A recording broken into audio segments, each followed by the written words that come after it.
नमस्कार। Himachal Pradesh economic servant budget जो कि एक बड़ा इंपॉर्टेंट डॉक्यूमेंट है हमारी प्रेपरेशन में, प्री में, मेंस में, इंटरव्यू में। तो जोक्ट एकेडमी का एक कंपाइल्ड वर्जन आता है, नोट्स की फॉर्म में एक मैगजीन आती है। जैसे ही मैगजीन आप लोगों तक पहुंचती है वैसे ही हम कोशिश करते हैं हर साल कि यूट्यूब में एक सीरीज चलाई जाए जिसमें हम आपको हेल्प करेंगे कि किस तरह से इकोनॉमिक सर्वे को पढ़ना है, कैसे डाटा फैक्ट याद रखना है और कहाँ पे क्या चीज़ यूज़ हो सकती है प्रीलिम्स में और मेंस में। और हर दिन आपको इसी टाइम 8:30 पर वीडियो देखने को मिलेगी। और मैं ये चाहूँगा कि जब आप ये सीरीज़ हमारे साथ कर रहे हो तो हमारी जो मैगजीन है वो आप तक पहुँचनी चाहिए, आपके पास होनी चाहिए। और आप चाहो तो साथ में एक नोटबुक भी रख सकते हैं जिसमें एक्स्ट्रा इन्फॉर्मेशन आप नोट कर सकते हैं। और जैसे आप हमारे साथ पढ़ोगे और सेकेंड राउंड आप खुद लगाओगे, उसके बाद थर्ड राउंड में आपने MCQ सॉल्व करना है। MCQ के लिए आपको क्या करना है, जो हमारी मैगजीन है उसमें एक बार कोड दिया होगा, उस बार कोड को आपने स्कैन करना है। तो चैप्टर वाइज आपको MCQ मिलेंगे, तो जिससे आपकी जो रिवीजन है वो और ज़्यादा बेहतर हो जाएगी। तो आज से हम स्टार्ट करने जा रहे हैं इस सीरीज़ को। तो जो इसका पहला चैप्टर है उसको हम आज करेंगे। और ये जो पहला चैप्टर है ये ओवरव्यू ऑफ इकोनॉमी है, तो जिसमें हम वर्ल्ड की इकोनॉमी, इंडिया की इकोनॉमी और हिमाचल की इकोनॉमी देखेंगे। उसमें एक चीज़ हमने और देखनी है कि जो बजट होता है, जो सर्वे होता है, दोनों में क्या डिफरेंस होता है। अगर हम बजट की बात करें, ये 2025 और 26 का है। और जो इकोनॉमिक सर्वे है ये 2024 और 25 का है। इससे एक बड़ी क्लियर होती है बात कि बजट में जो टारगेट रखे गए हैं वो 2025 के लिए रखे गए कि हमने इनको अचीव करना है। जनवरी से लेकर दिसंबर तक हम क्या अचीव करते हैं, जो भी हमने कुछ टारगेट रखे हुए हैं। तो जो टारगेट रखे होंगे इनका जो रिजल्ट है हमें वो 2026 में जाके दिखेगा।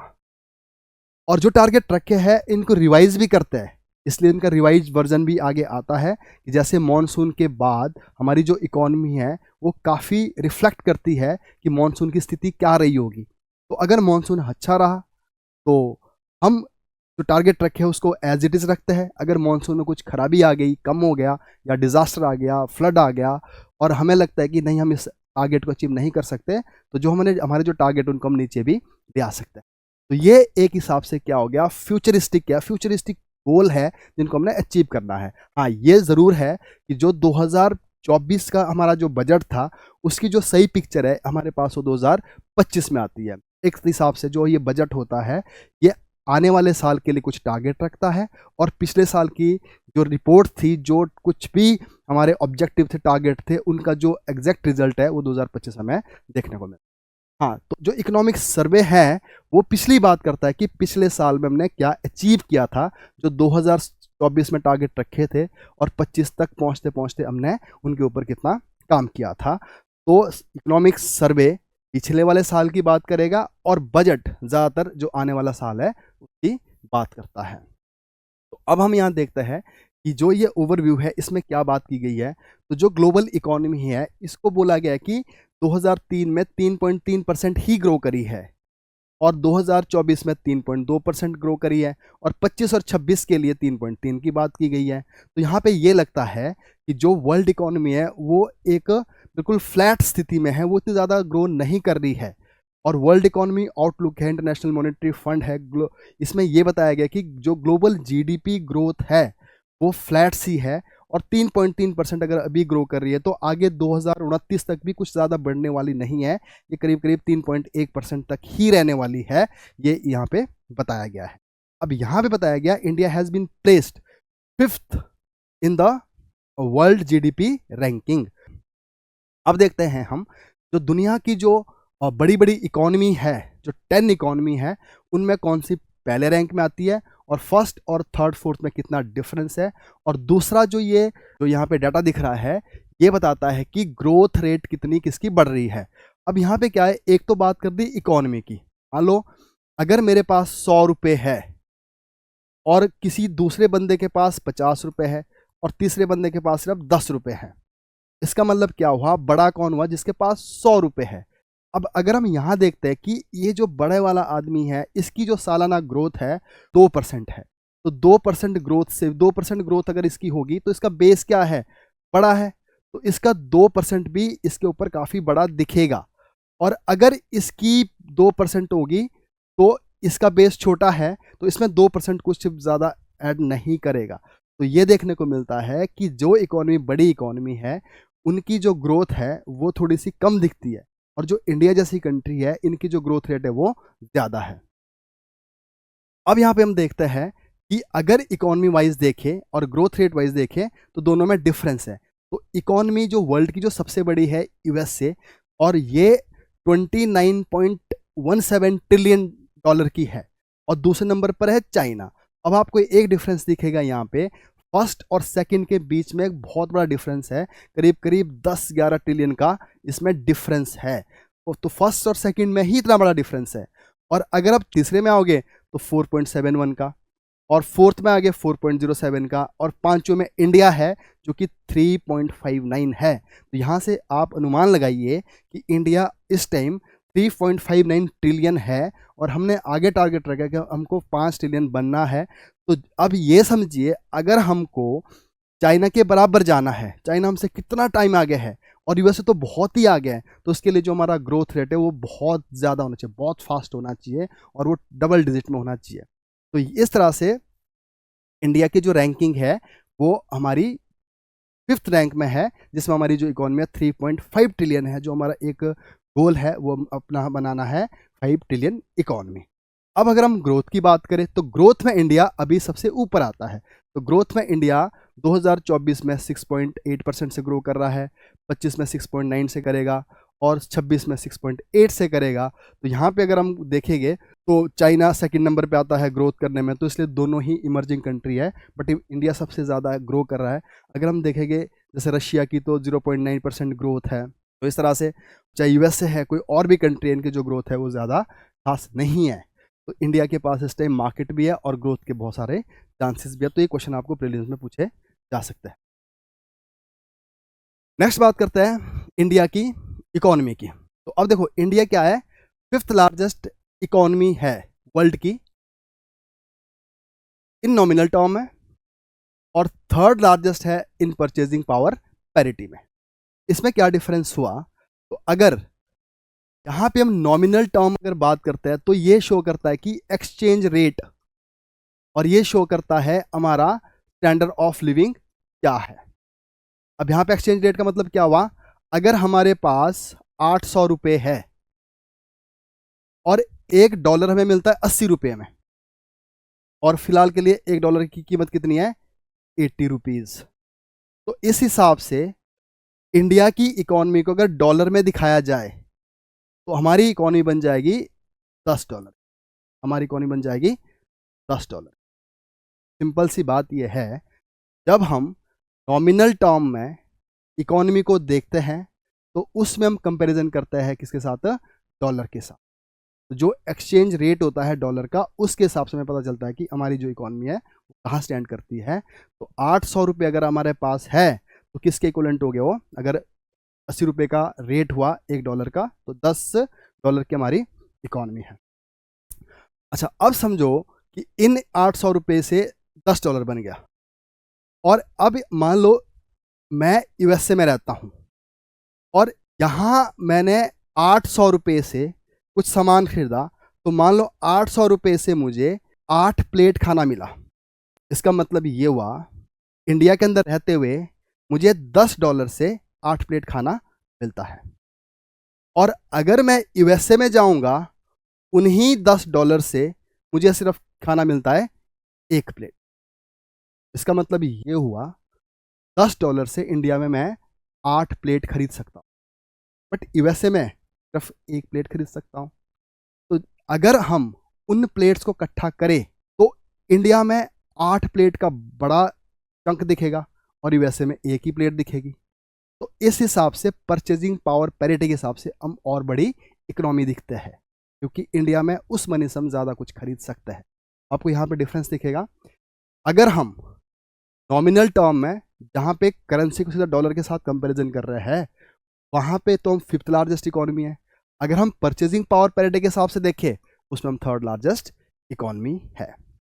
तो ये क्वेश्चन आपने प्री के लिए याद रखना है और मेंस में भी कई जगह आप इसको कोट कर सकते हैं। और अब हमारा टारगेट है 2047 तक हाई मिडिल इनकम हमने स्टेटस अचीव करना है।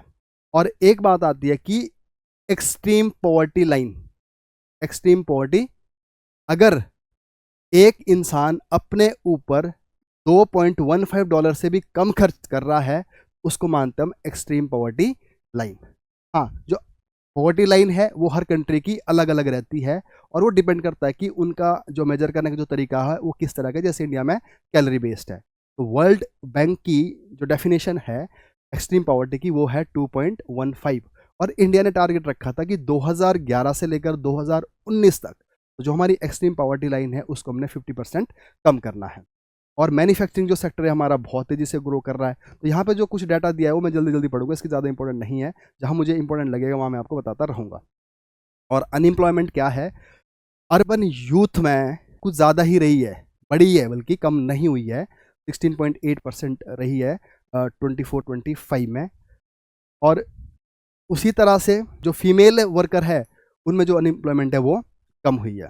फिर नेक्स्ट आता है एज पर advance estimate release by NSO MOSPI real GDP 2024 और 25 के लिए रहेगी ग्रोथ इसमें 6.4%, जो कि पिछले साल थी 8.2%। और जो नॉमिनल जीडीपी है उसकी जो ग्रोथ रहेगी वो रहेगी 9.7%, जो कि पिछले साल थी 9.6%। तो यहाँ पे आपको दो टर्म समझनी पड़ेगी, रियल जीडीपी क्या है और नॉमिनल जीडीपी क्या है। देखो, सबसे पहले हमको ये देखना है कि जो रियल जीडीपी है उसमें हम कंपैरिजन करते हैं बेस ईयर के साथ। बेस ईयर 2011 और 2012 हमारा बेस ईयर है और इस टाइम हम पहुंचे हैं 2025 में। अब कुछ भी मैन्युफैक्चरिंग हुई होगी, मान लो मैंने एक कार बनाई और उस कार बनाने के जो इनपुट कॉस्ट थे, चाहे लेबर था, चाहे एनर्जी थी,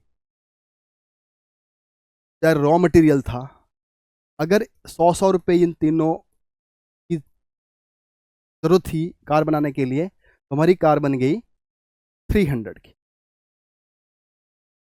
की कार बनी। 2025 में मैंने सेम कार बनाई, एक ही कार बनाई, बट हुआ क्या, लेबर वहाँ पे 150, यहाँ पर 150 की हो गई, एनर्जी 150 की हो गई और 200 रुपये की हो गई यहाँ पे रॉ मटेरियल। तो चीज़ें बड़ी हैं यहाँ पे, मैन्युफैक्चरिंग तो एक ही कार की हुई है बट हुआ क्या है, जो इनपुट कॉस्ट थी वो बड़ी है।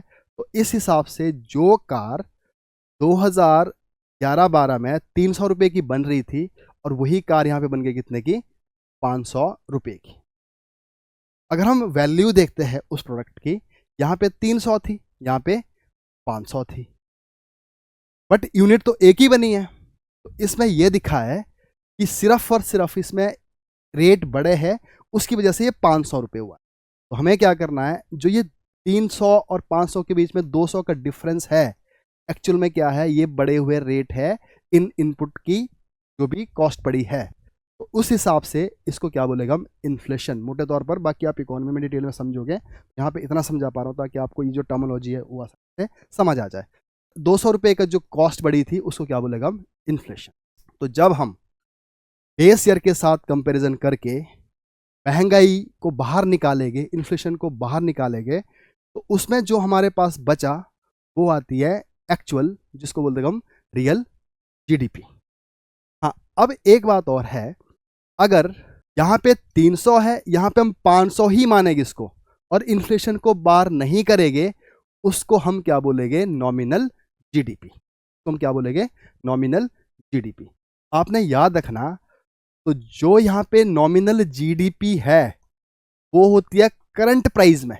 करंट प्राइस मतलब जो अभी उसकी कॉस्ट है 500 रुपये, और जो रियल जीडीपी होती है वो बेस ईयर के साथ कंपेरिजन होती है, वो होती है कांस्टेंट प्राइस। कांस्टेंटली हमने प्राइस वही माना है जो 2011 और 12 में था। तो आपने याद रखना है, रियल जीडीपी कांस्टेंट प्राइस में बेस ईयर के साथ कंपैरिजन करके इन्फ्लेशन को बाहर निकाल के, और नॉमिनल जीडीपी होती है करंट प्राइस पे और जिसमें इन्फ्लेशन को बाहर नहीं निकाला जाता। आप देखिए तो कौन सी जीडीपी हमें बड़ी दिखेगी, तो नॉमिनल जीडीपी हमेशा बड़ी दिखती है क्योंकि उसमें इन्फ्लेशन भी एड ऑन रहता है, और जो रियल जीडीपी है वो थोड़ी सी छोटी दिखती है क्योंकि उसमें से इन्फ्लेशन बाहर निकाला जाता है। तो इस तरह से जो नॉमिनल जीडीपी है वो 9.7% से ग्रो करी है, और जो रियल जीडीपी है वो 6.4% से ग्रो करी है। और एक बात होती है यहाँ पे, real gross value addition, GBA. आज की डेट से क्या है, देखो दोनों तरीके जीडीपी ही है, और जीबीए में क्या बोलते हैं हम कि जो हमने वैल्यू ऐड करी है वो कितनी ऐड करी है, और इसको हम मेजर करते हैं किसके द्वारा, जीबीए के द्वारा। तो ये समझ लिए जीडीपी मैक्रो लेवल पर होती है और जो जीबीए है वो माइक्रो लेवल पे होती है। और जीबीए में क्या करते हैं हम, हर एक जो सेगमेंट है उसको अलग करते हैं, मैन्युफैक्चरिंग अलग करेंगे और प्राइमरी सेक्टर अलग करेंगे, टर्शियरी सेक्टर अलग करेंगे, और उनको अलग अलग कंपोनेंट देखेंगे।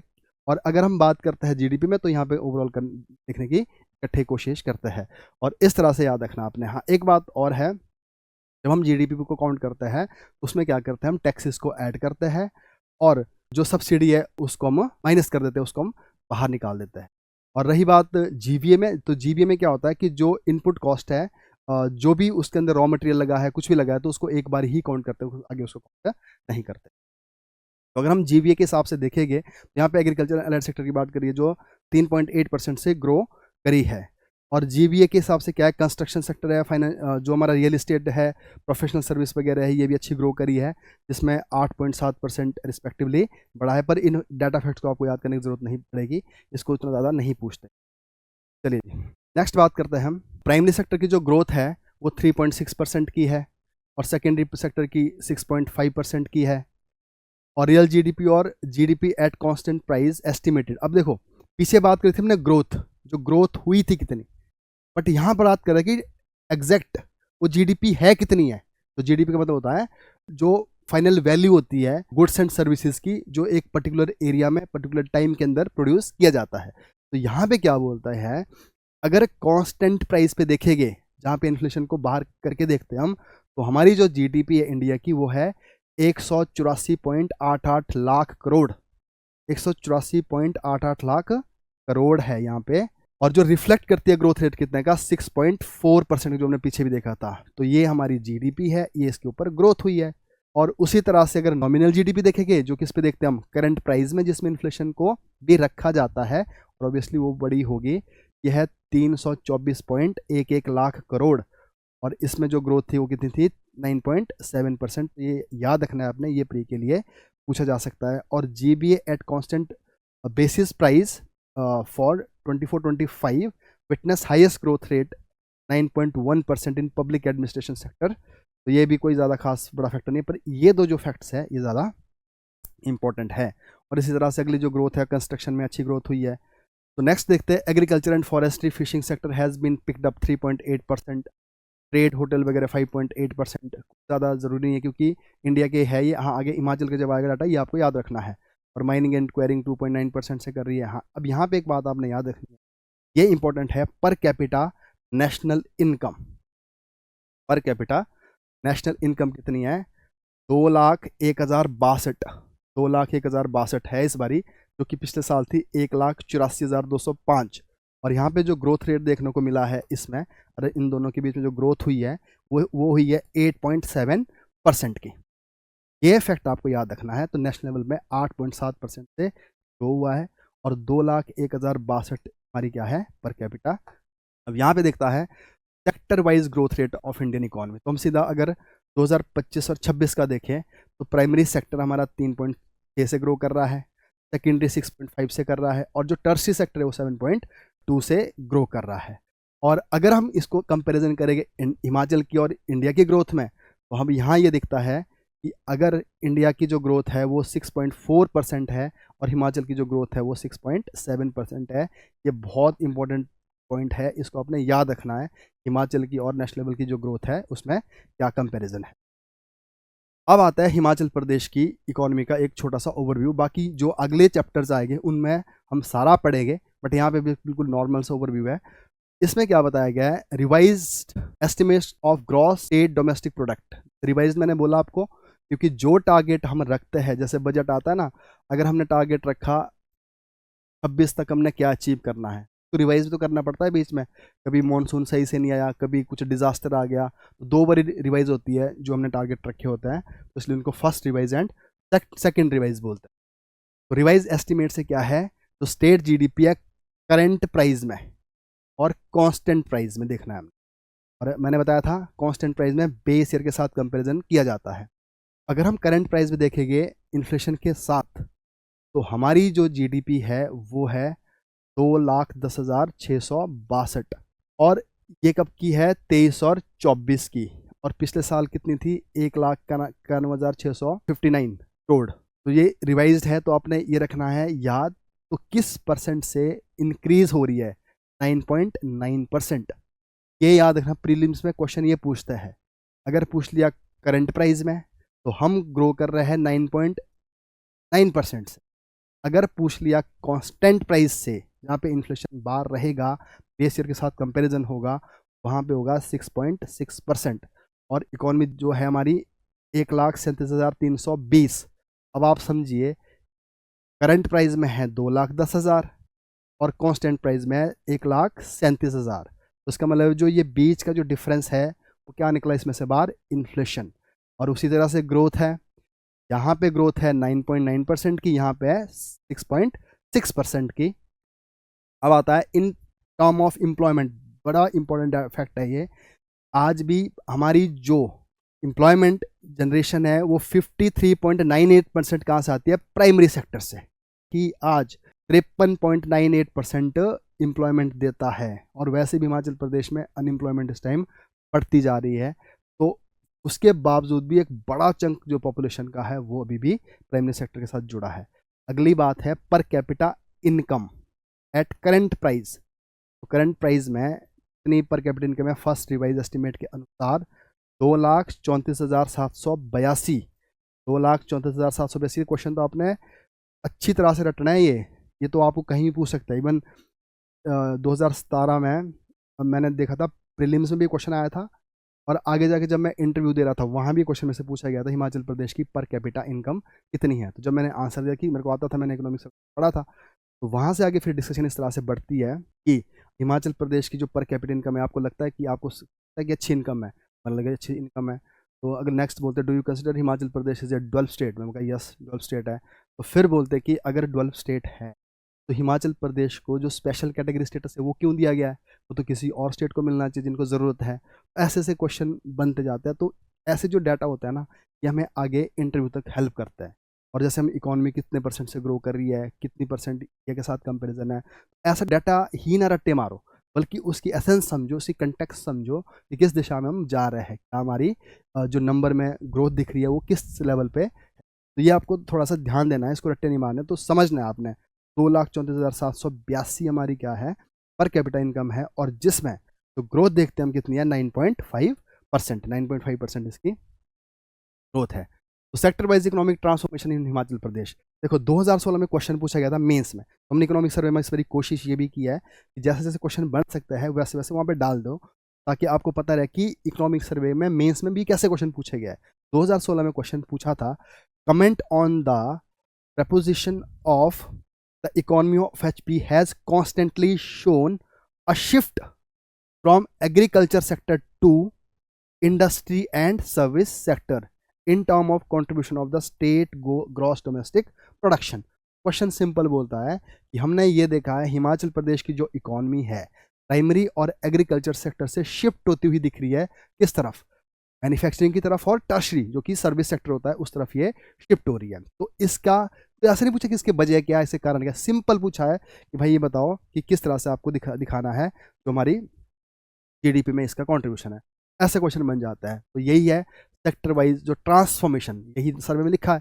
सेक्टर वाइज हम क्या कर रहे हैं, ट्रांसफॉर्मेशन कर रहे हैं जो हमारी इकोनॉमी है। तो हम यहाँ पे क्या दिखता है, तो सबसे पहले अगर एग्रीकल्चर की अगर हम बात करें तो ये कितना कंट्रीब्यूट करती थी, 1950 के करीब करीब 70%। तो ये समझ लो एग्रीकल्चर 70% कमा के देता था, जो हमारी जीडीपी का पार्ट बनता था। और जो सेकेंडरी सेक्टर जिसमें मैन्युफैक्चरिंग आती है, इंडस्ट्री आती है, और वो था सिर्फ कितना 7.1%। तो 7.1% आता था हमारे पास सेकेंडरी सेक्टर से, और जो टर्शियरी सेक्टर था वो देता था उस टाइम कितना, 22% आता था यहाँ से। बट अब ये शिफ्ट उल्टा हो गया। अब क्या दिखता है हमें, इस टाइम जो एग्रीकल्चर सेक्टर है वो कंट्रीब्यूट कर रहा है 14%, तो 70 से कितना आ गया 14.74%। जो इंडस्ट्री है वो 7 से बढ़कर ही कम, एग्रीकल्चर कम हो गया, इंडस्ट्री कितनी हो गई 39.98%। और जो टर्शियरी सेक्टर है वो 22% से कहाँ पहुंच गया 45.28%। तो ये आपने याद रखना, ये बड़ा ही इंपॉर्टेंट फैक्ट है, ये आपको याद रहना ही रहना चाहिए। और अब क्या है कि जो अब हम मेंस की प्रिपरेशन करते हैं, जब मेंस एग्जाम की, तो थोड़ी सी जो लेवल है वो बढ़ गया है। अब वो शायद डाटा तो पूछेगी आपसे, बट ये भी पूछेगी इसके पीछे रीज़न क्या है, इसके कॉन्सिक्वेंसेस क्या होने वाले हैं, इसको और कैसे बेहतर कर सकते हैं, और जैसे एग्रीकल्चर सेक्टर, प्राइमरी सेक्टर को कैसे और बढ़िया बना सकते हैं। तो अब जो क्वेश्चन है वो आपकी एक नॉलेज बेस्ड है, तो इसके लिए आपको पूरी इकोनॉमी समझनी पड़ेगी हिमाचल की। आप प्री में जो आपको जो ये डाटा है इससे ही काम चल जाएगा। इस तरह से जो हमारा पहला चैप्टर था ये कंप्लीट हो जाता है, जहाँ पे एक सिर्फ ओवरव्यू की बात की गई है। और इसी तरह से जो हमारे अगले चैप्टर है वो भी हम ऐसे ही कंप्लीट करते रहेंगे। तो मैं यही चाहूँगा कि आप अपने साथ नोटबुक ज़रूर रखें, ताकि कुछ एक्स्ट्रा इन्फॉर्मेशन भी आप लिखते रहें। और कोशिश ये करनी है कि जो आप डाटा फैक्ट्स पढ़ रहे हो उनको मेमोराइज तो करना ही करना है, बट साथ साथ ये भी देखना है कि इसको लिंक करके पढ़ना है, समझ के पढ़ना है कि हम जहाँ का रहे, हिमाचल की इकॉनमी किस तरफ जा रही है। तो इस टाइम हिमाचल की इकॉनमी को समझना और भी ज़रूरी हो जाता है, क्योंकि जब थोड़ी सी इकोनॉमिक जो स्थिति है वो सही से नहीं है। तो मैं उम्मीद करूँगा कि आपका जो इकोनॉमिक सर्वे एंड बजट का जो सीरीज़ है, तो हमारे साथ आप देखोगे तो आपके अच्छे कंसेप्ट बनेंगे, अच्छे मेमोराइज हो गया फैक्ट, और जो हमारी मैगजीन है वो भी आप इसी के साथ पढ़ लोगे, जैसे मैंने शुरू में बताया था, और अंत में आप जो MCQ है उनको भी सॉल्व करेंगे। तो आप बढ़िया से तैयारी करें। Best of luck. आज की वीडियो में यहीं पे कंप्लीट